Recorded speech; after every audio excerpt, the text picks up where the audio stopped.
আজ 11ই জুলাই 2026-এর দুপুর। আর আজকের এই প্রতিবেদনে আপনারা দেখবেন আমেরিকার সবচেয়ে ভয়ঙ্কর ফাইটার জেট সরানো নিয়ে কেন এত হট্টগোল, নতুন কোনো যুদ্ধের ময়দান কি খুলতে চলেছে, ওদিকে ইরানি সেনার চরম প্রতিশোধের ঘোষণা, আয়াতুল্লাহ আলী খামিনির হত্যার বদলা নেওয়ার কসম, যুদ্ধ কি সত্যিই থামল নাকি এ স্রেফ ঝড়ের আগের শান্তি, পর্দার আড়ালে আসলে কি চলছে সব কিছুই জানাবো।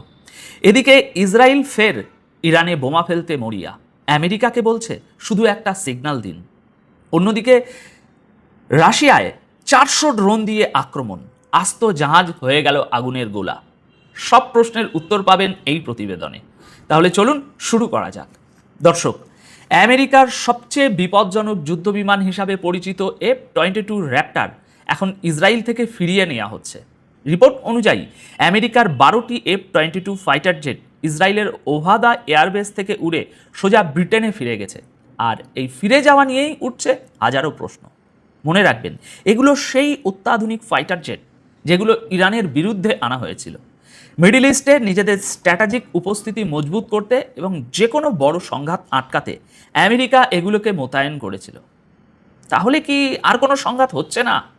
একটু মন দিয়ে শুনুন। আপনাদের সামনে দুটো অপশান রাখছি, আপনারাই বিচার করবেন কোনটা ঠিক। এই ফাইটার জেটগুলো ফিরিয়ে নেওয়া নিয়ে এখন নানা জল্পনা চলছে।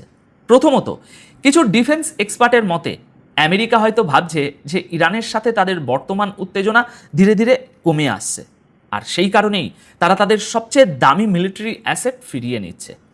আর দ্বিতীয় মতটি হলো আমেরিকা হয়তো ইরানের সাথে নতুন এবং আরও বড় কোনো সংঘাতের আশঙ্কা করছে, আর সেই জন্য আগাম সতর্কতা হিসাবে নিজেদের সবচেয়ে গুরুত্বপূর্ণ ফাইটার জেটগুলোকে আরও নিরাপদ জায়গায় সরিয়ে নিচ্ছে, যাতে দরকার পড়লে অন্য দিক থেকে সেগুলোকে ব্যবহার করা যায় এবং সম্ভাব্য কোনো মিসাইল হামলা থেকে সেগুলোকে সম্পূর্ণ বাঁচানো যায়। যদিও আমেরিকার তরফ থেকে এই জেটগুলো ফেরানোর আসল কারণ নিয়ে এখনও তেমন কোনো অফিসিয়াল বিবৃতি আসেনি। সোশ্যাল মিডিয়ায় খবরটা এখন দারুণভাবে ছড়িয়ে পড়েছে। আসল সত্যটা কি সেটা আমেরিকা কতটা বলবে আর কতটাই বা লুকোবে সেটাই এখন দেখার বিষয়। চলুন পরবর্তী খবরে এগোই। ইরান আরও একবার আমেরিকা এবং ইসরায়েলের থেকে চরম প্রতিশোধ নেওয়ার একেবারে খোলাখুলি ঘোষণা করে দিয়েছে। গতকাল 10ই জুলাই দুপুরের একটি বড় খবর অনুযায়ী আইআরজিসির চিফ আহমেদ ওয়াহেদি বলেছেন, আয়াতুল্লাহ সৈয়দ আলী খামিনির হত্যার বদলা তারা নিয়েই ছাড়বেন। ওয়াহেদি কড়া ভাষায় বলেছেন যে আমেরিকা ও ইসরায়েল যে অপরাধ করেছে ইতিহাস তা কোনোদিন ভুলবে না, আর ইরান তো ভুলবেই না। তিনি সাফ জানিয়েছেন, এই অপরাধীদের, বিশেষ করে শিশুদের হত্যাকারী মার্কিন সেনাকে শাস্তি দেওয়া এবং ন্যায় বিচার প্রতিষ্ঠা করা এখন তাদের নিশ্চিত লক্ষ্য। ওয়াহেদি বলেছেন যে আমেরিকা যেন ভালো করে বুঝে নেয়, আয়াতুল্লাহ সৈয়দ আলী খামিনিকে শহীদ করে তারা কখনোই ইরানের পতাকা নামাতে পারবে না। দর্শক বন্ধুরা, ওয়াহেদি স্পষ্ট করে বলেছেন, শহীদদের বদলা নেওয়া এবং হামলার জন্য দায়ীদের শাস্তি দেওয়া ইরানের অধিকারও বটে আর কর্তব্যও বটে। এই দাবি কখনো ভোলা হবে না। অর্থাৎ ইরানের সাধারণ মানুষ যা চাইছে ইরান সরকারও সেটাই বলছে। আর এই বয়ান এমন একটা সময়ে এলো যখন মাত্র কয়েক ঘন্টা আগে ইরানের মাশাদ শহরে আয়াতুল্লাহ সৈয়দ আলী খামিনিকে সমাহিত করা হয়েছে। দর্শক, মধ্যপ্রাচ্যে আমেরিকা ও ইরানের মধ্যে উত্তেজনা এখনও পুরো মাত্রায় বজায় রয়েছে। এখানে একটু বোঝার চেষ্টা করুন, পর্দার আড়ালে আসলে কি কূটনীতি চলছে। এটা কি শুধুই সময় কেনার একটা বাহানা নাকি অন্য কিছু? বলা হচ্ছে পুরো দমভর যুদ্ধ আটকাতে চেষ্টা জোরদার করা হয়েছে, তবে এই চেষ্টার মধ্যে হুমকি আর চালবাজি দুটোই লুকিয়ে আছে। দুদিনের লাগাতার ভয়ঙ্কর হামলার পর আপাতত মধ্যপ্রাচ্যে কিছুটা হলেও শান্তি দেখা যাচ্ছে, কিন্তু এই শান্তি কতক্ষণ টিকবে তা নিয়ে এখনও বড়সড় সাসপেন্স রয়েছে। গতকাল 10ই জুলাইয়ের মার্কিন মিডিয়া রিপোর্ট বলছে, পর্দার আড়ালে আমেরিকা আর ইরানের মধ্যে উত্তেজনা কমানোর চেষ্টা চলছে দু তরফ থেকেই। এক মার্কিন আধিকারিক জানিয়েছেন যে আমেরিকা এখনও ইরানের সাথে আলোচনার রাস্তা খোলা রাখতে চায় এবং দুই দেশের মধ্যে পরমাণু কর্মসূচি নিয়ে টেকনিক্যাল কথাবার্তাও চলছে।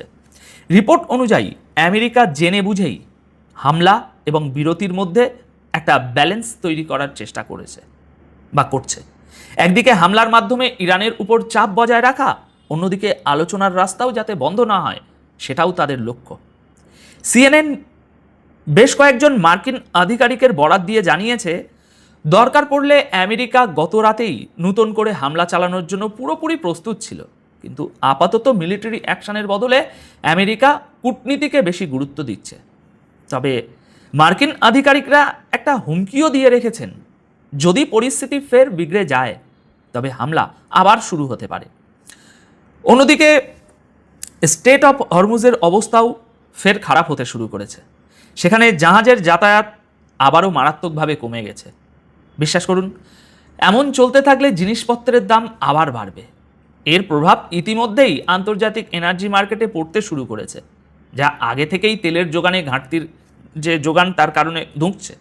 মানে সহজ কথায়, বন্দুকের আওয়াজ হয়তো এখন থেমেছে, কিন্তু মধ্যপ্রাচ্যে যুদ্ধ কি পুরোপুরি থেমে গেছে, নাকি কিছুক্ষণের জন্য থমকে আছে? বিশ্বাস করুন, যুদ্ধ হবে কি হবে না, নাকি শুধু হালকা হামলা হবে, সবটাই আর কয়েকদিনের মধ্যে পরিষ্কার হয়ে যাবে। আসুন পরবর্তী খবরে এগিয়ে যাই। যুদ্ধবিরতির পর থেকে ইরান শুধু আরব দেশগুলোর উপর হামলা করেছে, ইসরায়েলের উপর একটাও আক্রমণ করেনি।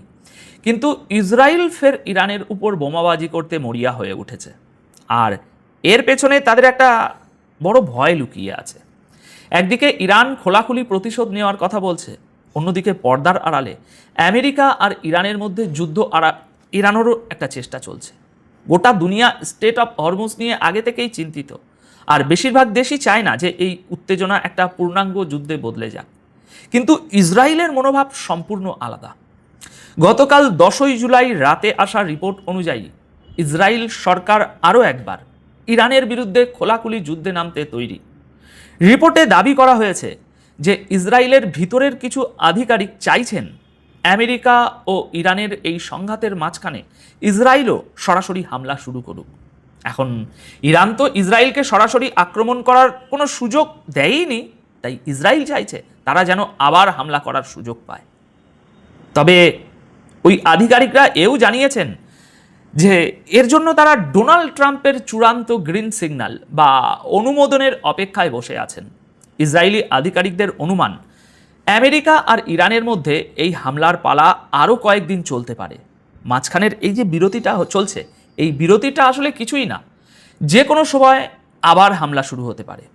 ওদিকে নিউ ইয়র্ক পোস্টও জেরুজালেমের এক সূত্রের বরাত দিয়ে দাবি করেছে যে ইসরায়েল এই যুদ্ধ পুরোপুরি ফের শুরু করতে ভীষণ আগ্রহী। ওই সূত্র জানিয়েছে, দরকার পড়লে আমরা আবার সেটাই করব, অর্থাৎ হামলা করব। সূত্রটি সংবাদপত্রটিকে এও বলেছে যে ইসরায়েল চায় না তাদের দেশের মানুষকে আবার বাংকারে গিয়ে লুকাতে হোক, কিন্তু ইরানের বিরুদ্ধে যুদ্ধে যদি এই দাম চোকাতেই হয় তবে তারা এর জন্যও তৈরি। মানুষ প্রয়োজনে আবার বাংকারে ফিরে যাবে। এবার মধ্যপ্রাচ্যের বাইরের একটা বড় খবর শুনুন। রাশিয়ার উপর ইউক্রেন প্রায় 400 ড্রোন দিয়ে ভয়াবহ হামলা চালিয়েছে। ইউক্রেন এবার রাশিয়ার অয়েল সাপ্লাইয়ে বড়সড় ধাক্কা দেওয়ার চেষ্টা করেছে। ইউক্রেনের ড্রোন হামলার পর রাশিয়ার একটা অয়েল ট্যাঙ্কারের কি করুণ অবস্থা হয়েছে তা স্পষ্ট দেখা যাচ্ছে। আজাব সাগরে এই ট্যাঙ্কারটিকে নিশানা করা হয়, আর এর সঙ্গেই রাশিয়া ও ইউক্রেনের মধ্যে যুদ্ধ আরও একবার চরম আকার ধারণ করেছে। রাশিয়ার দাবি 10 ও 11ই জুলাই রাতে ইউক্রেন বড়সড় ড্রোন হামলা চালিয়েছে। রাশিয়ার প্রতিরক্ষা মন্ত্রকের মতে তাদের এয়ার ডিফেন্স ফোর্স দেশের বিভিন্ন এলাকায় ইউক্রেনের 376টি ড্রোন গুলি করে নামিয়েছে। তবে কিছু ড্রোন ঠিকই আঘাত এনেছে এবং ব্যাপক ধ্বংসলীলা চালিয়েছে। রাশিয়ার তরফ থেকে জানানো হয়েছে এই হামলায় তাদের বেশ কয়েকটি তেলের ডিপোকেও নিশানা করা হয়েছে, যেখান থেকে আগুন লাগার খবরও সামনে এসেছে। তার মানে ড্রোনগুলো ঠিকই আঘাত করেছে এবং এয়ার ডিফেন্স সব আটকাতে পারেনি। যদিও রাশিয়া এটা স্পষ্ট করেনি যে এই হামলায় তাদের ঠিক কতটা ক্ষতি হয়েছে।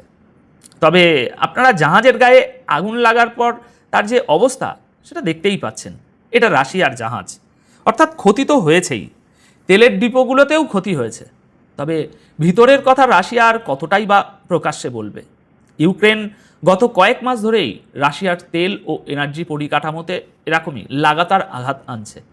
ইউক্রেনের বক্তব্য পরিষ্কার, রাশিয়া যেভাবে তাদের শহর এবং এনার্জি সিস্টেমে আঘাত চালাচ্ছে তারই জবাবে তারা রাশিয়ার অর্থনীতি ও সামরিক যোগানের সাথে যুক্ত এই সমস্ত গুরুত্বপূর্ণ জায়গাতে হামলা করছে। ওদিকে রাশিয়ার দাবি তারা এমন অনেক ড্রোন গুলি করে নামিয়েছে যেগুলো রাজধানী মস্কো এবং তার আশপাশের দিক থেকে ধেয়ে আসছিল। মস্কো হলো তাদের রাজধানী, সেখানে এয়ার ডিফেন্স সিস্টেমের ছড়াছড়ি। সেখানে ক্রেমলিন রয়েছে, আর ক্রেমলিনে স্বয়ং পুতিন রয়েছেন। তার মানে বুঝতেই পারছেন, ইউক্রেনের হামলা রাশিয়ার একেবারে অন্দরমহল পর্যন্ত পৌঁছে যাচ্ছে। তো দর্শক বন্ধুরা, এই ছিল আজ দুপুরের সবচেয়ে বড় আর গুরুত্বপূর্ণ খবরগুলোর বিশ্লেষণ। আপাতত এই প্রতিবেদন তাহলে এখানেই শেষ করব। দেখা হবে পরবর্তী ভিডিওতে নতুন কোনো খবরের সাথে। সবাই খুব ভালো থাকবেন, সুস্থ থাকবেন। ধন্যবাদ আপনাদের সকলকে।